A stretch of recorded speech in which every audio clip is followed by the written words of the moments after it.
آج ہم نماز کے بعد کی دعاؤں کے بارے میں بات کریں گے۔ اللہ سبحانہ و تعالیٰ نے ہمیں اپنا ذکر کرنے کی تاکید کی ہے۔ یا ایھا الذین آمنوا اذکروا اللہ ذکرا کثیرا وسبحوہ بکرۃ واصیلا۔ تو ہمارے لیے لازم ہے کہ ہم اس عمل کی طرف توجہ کریں ہر حال میں، چاہے نماز میں ہو، چاہے نماز کے بعد ہو، یا دیگر اوقات میں، جو اللہ تعالیٰ کو بے حد پسند ہے، اور وہ ہے اللہ کا ذکر۔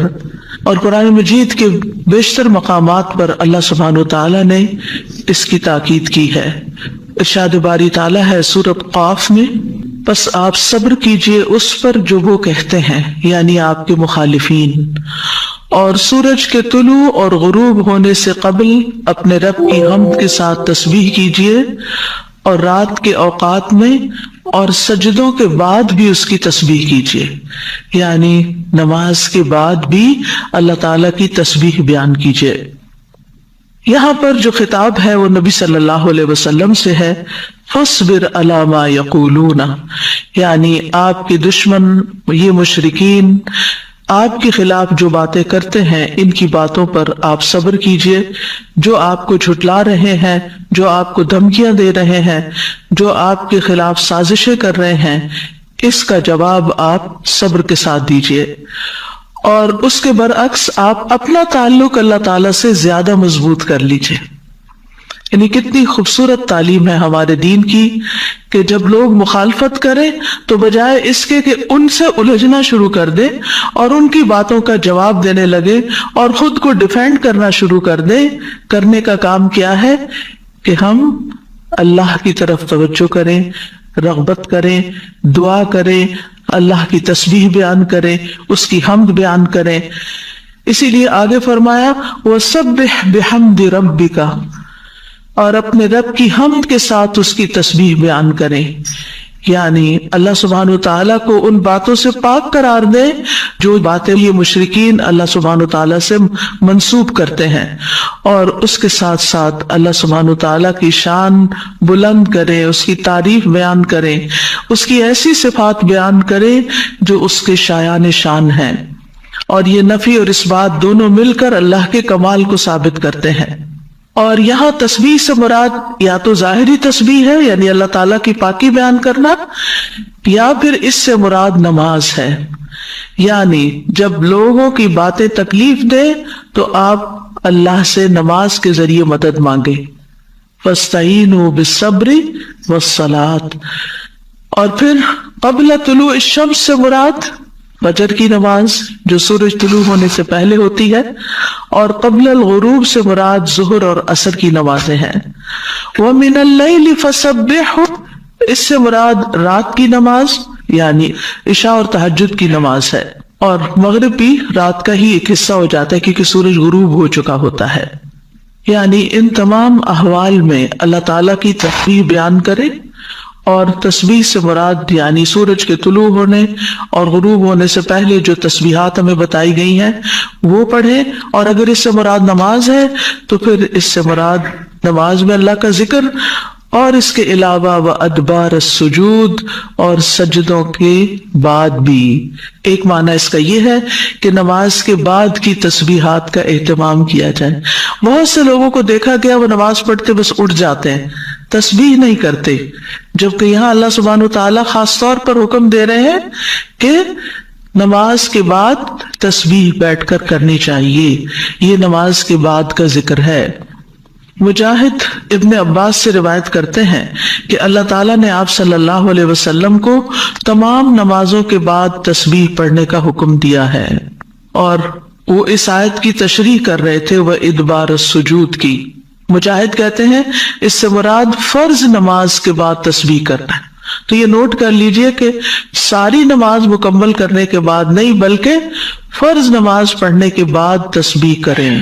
دوسرا معنی اس کا کیا کیا گیا ہے کہ فرض نماز کے بعد نفل نماز بھی پڑھیں، کیونکہ صبح عربی میں نفل نماز کے لیے بھی آتا ہے، یعنی فرض نماز کے بعد نفلی نماز بھی ادا کریں۔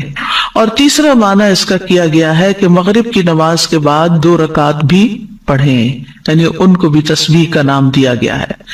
اسی طرح سورۃ الطور میں اللہ تعالیٰ فرماتے ہیں اور آپ اپنے رب کے حکم کے آنے تک صبر کیجئے، بس بے شک آپ ہماری نگاہوں کے سامنے ہیں، اور جس وقت آپ کھڑے ہوتے ہیں آپ اپنے رب کی حمد کے ساتھ تسبیح کیجئے، اور رات کو بھی اور ستاروں کے پلٹنے کے بعد بھی اس کی تسبیح کیجئے۔ یہاں بھی نبی صلی اللہ علیہ وسلم کو صبر کا حکم دیا گیا ہے کہ آپ اپنے رب کا حکم آنے تک صبر کرتے رہیں۔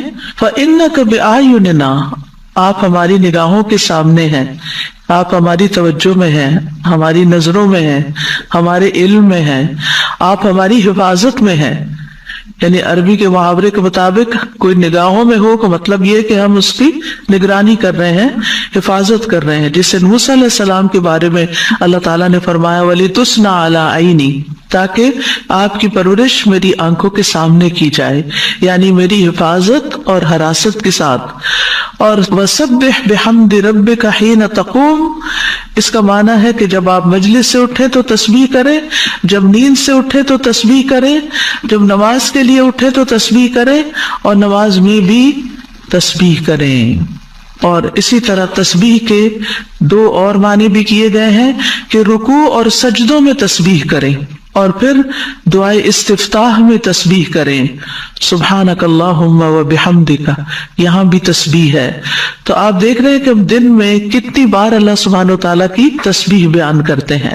وَمِنَ اللَّيْلِ فَسَبِّحْ، رات میں بھی تسبیح کریں، اور اس سے مراد رات کی نماز، رات کی تسبیح ہے، جیسے بیڈ پہ جاتے ہوئے تسبیحات فاطمہ نبی صلی اللہ علیہ وسلم نے حضرت فاطمہ کو سکھائی تھی تاکہ ان کی تھکاوٹ دور ہو جائے۔ نماز کے علاوہ بھی تسبیح کرتے رہنا چاہیے۔ ادبار النجوم کے بھی 3 معنی ہیں۔ ایک معنی کیا گیا ہے فجر سے پہلے کی 2 رکعتیں پڑھنا۔ نبی صلی اللہ علیہ وسلم یہ رکعتیں نہ سفر میں چھوڑتے تھے نہ گھر میں، کبھی بھی آپ نے یہ سنت نماز نہیں چھوڑی۔ اور پھر اسی طرح اس سے مراد فجر کی 2 رکعات بھی لی گئی، اور نماز کے بعد کی تسبیح بھی مراد ہے۔ ان دونوں آیات سے پتہ چلتا ہے کہ نماز کے بعد بھی ذکر کرنے کی اہمیت اور ضرورت ہے، جس سے بہت سے لوگ غافل ہوتے ہیں۔ قرآن مجید میں اللہ تعالیٰ فرماتے ہیں فَإِذَا قَضَيْتُمُ الصَّلَاةَ فَاذْكُرُوا اللَّهَ قِيَامًا وَقُعُودًا وَعَلَى جُنُوبِكُمْ، پھر جب تم نماز پوری کر چکو تو اللہ کو کھڑے، بیٹھے اور اپنے پہلوؤں پر لیٹے ہوئے یاد کرو۔ یعنی بعض اوقات ایسا ہوتا ہے کہ آپ نماز پڑھ لیتے ہیں اور پھر سمجھتے ہیں کہ ہم اللہ کے ذکر سے فارغ ہو گئے اور اب ہم دنیا کے کام میں لگ جائیں۔ ہاں، دنیا کے کام 2-3 طرح سے ہی ہوتے ہیں، یا کھڑے ہو کے کوئی کام ہو رہا ہوتا ہے، آپ کچن میں چلے جاتے ہیں، کوکنگ کر رہے ہیں، آپ اپنا ذکر جاری رکھیں، یا پھر آپ بیٹھ گئے ہیں اور بیٹھ کے کوئی کام کر رہے ہیں، تسبیح جاری رکھیں، ذکر جاری رکھیں۔ اور اسی طرح اگر آپ لیٹ گئے آرام کرنے کے لیے تو بھی ذکر جاری رکھیں، یعنی ہر حال میں اللہ تعالیٰ کا ذکر کرتے رہیں۔ اسی طرح سورۃ جمعہ میں اللہ تعالیٰ فرماتے ہیں فَإِذَا قُضِيَتِ الصَّلَاةُ فَانتَشِرُوا فِي الْأَرْضِ وَابْتَغُوا مِن فَضْلِ اللَّهِ وَاذْكُرُوا اللَّهَ كَثِيرًا لَعَلَّكُمْ تُفْلِحُونَ، پھر جب نماز پوری کر لی جائے تو زمین میں پھیل جاؤ اور اللہ کے فضل سے تلاش کرو، یعنی اپنے دنیا کا کام کاروبار کرو اور اللہ کو بہت یاد کرو، یعنی اپنے بزنس آورز میں بھی، اپنی جاب پر بھی اللہ کو نہیں بھولنا۔ کیوں؟ لعلکم تفلحون، تاکہ تم فلاح پاؤ، کامیاب ہو جاؤ۔